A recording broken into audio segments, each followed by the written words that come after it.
परमेश्वर द्वारा पहली स्त्री की रचना।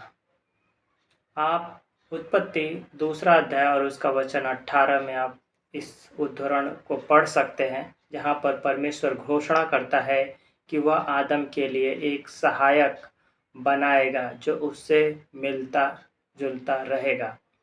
आप वहाँ पर पढ़ सकते हैं, यहोवा परमेश्वर ने कहा कि मनुष्य का अकेला रहना अच्छा नहीं है, मैं उसके लिए एक सहायक बनाऊंगा जो उससे के समान हो या उससे मेल खाए।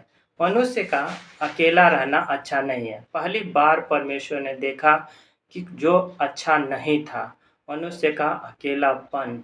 परमेश्वर ने कभी नहीं चाहा कि मनुष्य अकेला रहे, चाहे वह वैवाहिक हो या सामाजिक अर्थ में। विवाह विशेष रूप से मनुष्य पर एक धन्य सभ्य प्रभाव डालता है। इतिहास में सबसे जंगली, सबसे हिंसक, समाज विरोधी पुरुष हमेशा से ही अविवाहित रहे हैं। कभी भी ईश्वर द्वारा पुरुषों को अच्छे के लिए प्रभावित करने की योजना के तहत नहीं, पूरे समाज के लिए यह अच्छा नहीं है। यह हम देख सकते हैं कि यह अकेला रहना केवल एक व्यक्ति के लिए नहीं बल्कि एक समाज के लिए होता है। अगर व्यक्ति अकेला रहता है तो वो निराश होता है। उसको कोई बाइबल कहती है कि धन्य है ये जो मनुष्य जो अकेला होकर ना गिरे, क्योंकि उसका उठाने वाला कोई नहीं। तो यहाँ पर भी हम देखते हैं कि आपको सांत्वना देने, अगर आप अकेले हैं तो आपको सांत्वना देने वाला कोई होना चाहिए। जब जीवन की कठिन परिस्थितियां आती हैं उस समय आपको एक सहायक की ज़रूरत होती है। जब आप बीमार पड़ते हैं तब भी आपको एक सहायक की ज़रूरत हो। जब आप जीवन में डिमोटिवेट होते हैं या हतोत्साहित होते हैं तब भी आपको एक सहायक और एक मोटिवेशनल व्यक्ति की ज़रूरत होती है, जब जिसके द्वारा आपको प्रोत्साहित किया जा सके कि जीवन में आप कैसे आगे बढ़ें।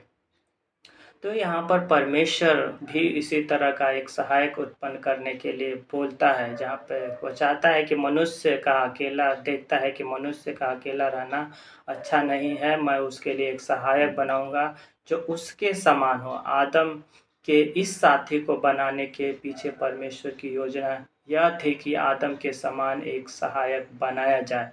बाइबल के विभिन्न संस्करणों में आप इसको पढ़ सकते हैं, लेकिन उनमें से प्रत्येक का विचार एक ही है जिसमें हम देख सकते हैं कि सहायक का मिलना, एक साथी जिसकी ज़रूरत उनके मनुष्य के अनुकूल एक सहायक जीवन बनाया जा सके, एक सहायक जैसा उसे चाहिए, एक स्वयं का एक सहायक या संवाददाता, जैसे हम पत्नी के रूप में इस समय कह सकते हैं, एक उपयुक्त सहायक जिसको बाइबल के अनेक वर्जन में, दूसरे वर्जन में कहा गया, उसके लिए एक सहायक, जिसके किंग्स जेम्स वर्जन में इस प्रकार लिखा है।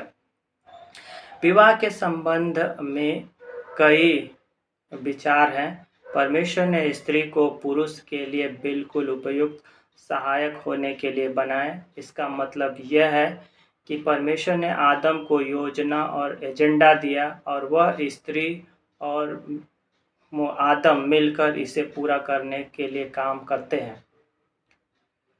आप तीमुथियुस उसका दूसरा अध्याय वचन 12 और 13 में इस प्रकार लिखा है, मैं यह आज्ञा नहीं देता कि स्त्री उपदेश करे या पुरुष पर आज्ञा चलाए, परंतु चुपचाप रहे, क्योंकि आदम पहले बनाया गया और हवा उसके बाद बनाई गई। यहाँ पर परमेश्वर ने महिलाओं को अधिकार में पुरुषों की सहायक होने के लिए नियुक्त नहीं किया। स्वयं अधिकार में होने के बजाय विवाह और चर्च को छोड़कर। तो ये बातें हैं। ईश्वर ने पुरुष को घर में नेतृत्व करने की जिम्मेदारी देता है और स्त्री को उसकी मदद करने की जिम्मेदारी और जवाबदेही देता है। इसका मतलब यह नहीं है कि पुरुष की ओर से महिला को कोई मदद नहीं मिलनी चाहिए, बल्कि इसका मतलब यह है कि ईश्वर ने स्वर्ग से परिवार पर नज़र डालते हैं तो उन्हें केवल नेतृत्व में एक पुरुष दिखाई देता है, चाहे वह अच्छा हो या बुरा, नेतृत्व के आह्वान के प्रति वफादार हो या नहीं। एक सच्चा निश्चित रूप से उसकी मदद करने वालों की मदद करेगा। हम मदद को तभी हीनता की स्थिति से रूप से नहीं देखते हैं जब तक हम दुनिया की तरह सोचते हैं। परमेश्वर अपने सृष्टि में या अपने इस धरती के जीवन में सेवा के पदों को सबसे महत्वपूर्ण मानता है, जिसमें हम मत्ती 20 और उसके 25 से 28 वचन में भी इस प्रकार देख सकते हैं। मैं आपके लिए पढ़ता हूँ उन वचनों को, जहाँ पर लिखा है, यीशु ने उन्हें अपने पास बुलाकर कहा, तुम जानते हो कि अन्य जातियों के हाकिम उन पर प्रभुता करते हैं और बड़े लोग उन पर अधिकार जताते हैं, परंतु तुम्हारे बीच ऐसा न होगा। परंतु जो कोई तुम में बड़ा होना चाहे वह तुम्हारा सेवक बने, और जो कोई तुम में प्रधान होना चाहे वह तुम्हारा दास बने, जैसा कि मनुष्य का पुत्र भी सेवा कराने नहीं परंतु सेवा करने और बहुतों की छुड़ौती के लिए अपना प्राण देने आया है। यहाँ पर आप देख सकते हैं कि परमेश्वर का मेन उद्देश्य भी यही था कि वह सेवा कराने के लिए नहीं परंतु सेवा करने के लिए आया। उसी तरह हमारा जीवन, अगर हम पति पत्नी हैं तो एक दूसरे पत्नी की देखभाल करें और पत्नी पति की देखभाल करे। ऐसा परमेश्वर की मंशा थी कि वह एक सहायक बनाए। स्त्री को न केवल सहायक होना चाहिए बल्कि उसे पुरुष के तुलनीय भी बनाया जाना चाहिए। उसे बराबरी का दर्जा भी मिलना चाहिए, उसे उसी रूप में माना जाना चाहिए और उसका सम्मान किया जाना चाहिए। स्त्री या पत्नी को केवल एक उपकरण या कार्यकर्ता नहीं माना जा सकता है आज के समय में, बल्कि उसे ईश्वर की कृपा के समान भागीदार और समान मानव माना जाना चाहिए। जैसा कि बाइबल भी हमें इसी तरह की उसके समान, उसके सहायक बनाऊंगा, जैसा बाइबल में हमें बताता है। तो हम भी अपने जीवन में, अपने लाइफ में, चाहे वो हमारे स्त्री हो तो उसका सम्मान करने की ज़रूरत है, चाहे वो हम एक बहन के रूप में हो सकती है, एक माँ के रूप में हो सकती है, या किसी अन्य रूपों में हमें स्त्री यानी महिला का सम्मान करना चाहिए।